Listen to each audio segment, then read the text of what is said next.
जयस्वाल यांनी देखील एक प्रतिक्रिया दिली आहे. त्यांनी काय म्हटलंय पाहूयात.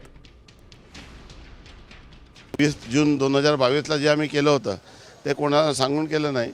जेव्हा होईल तेव्हा आपल्याला माहिती मिळेल. राजकीय पक्ष चालवताना खूप मेहनत घ्यावी लागते, विश्वास टाकावा लागतो, विश्वास टाकून काम करावं लागतो आणि पक्षाच्या कार्यकर्त्यांना नेत्यांना वेळ द्यावी लागते, डेडिकेशनने काम करायचं असते.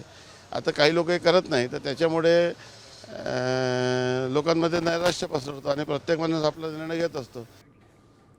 ऑपरेशन टायगर संदर्भात कालपासून ही जी चर्चा सुरू आहे. काल ठाकरे सेनेच्या बैठकीला देखील काही खासदार उपस्थित होते, काही ऑनलाईन उपस्थित होते, तर काही गैरहजर होते.